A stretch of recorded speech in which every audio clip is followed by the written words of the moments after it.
से वो, कर्मा माता तोरे कृपा से वो, मोर मन शांत हो गे है ना, मोर मन शांत हो गे है ना।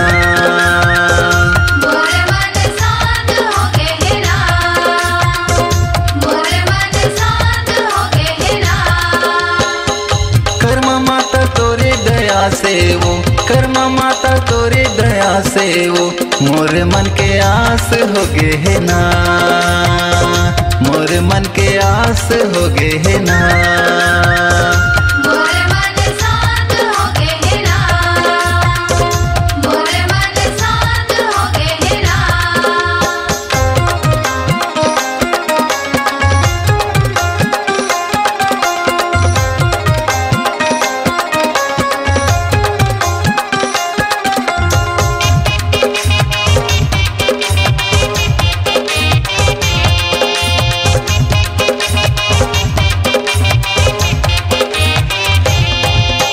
तोरे करम यौ तोरे धर्म के मन के मन जस लगा थे, मन के मन जस लगा थे, ओ ताई मन के मन जस लगा थे।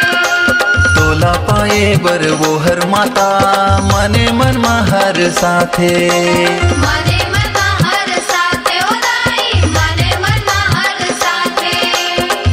माता रानी तोरे दया से वो, माता रानी तोरे दया से वो, मोर मन के आस हो गे है ना, मोर मन शांत हो गे है ना।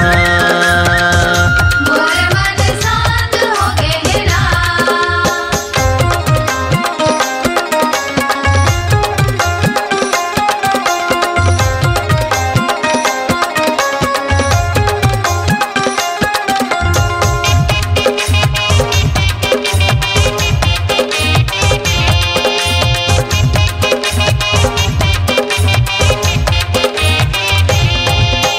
तोरे आंगन माँ के सरिया ध्वजा हर लहर लहर लहरा थे, लहर लहर लहराते, ओ ताई लहर लहर लहराते।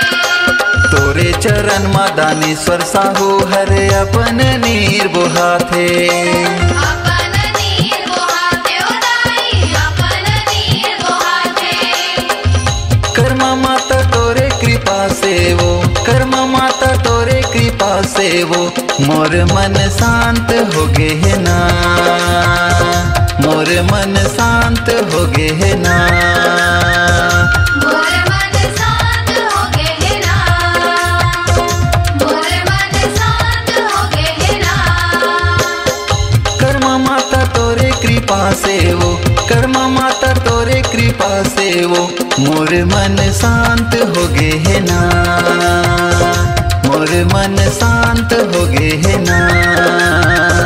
मोर मन शांत हो गे है ना, मोर मन शांत हो गे है ना, मोर मन शांत हो गे है ना, मोर मन शांत हो गे है ना।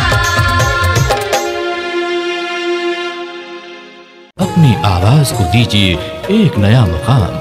डिजिटल रिकॉर्डिंग की दुनिया का जाना पहचाना नाम स्वरांजलि, जहां गूंजती हैं ध्वनियां अपनी माटी की सौंधी सुगंध के साथ। छत्तीसगढ़ी संगीत के विविध रंग जो पहुंचाते हैं पूरे प्रदेश में डिजिटल रिकॉर्डिंग के संग।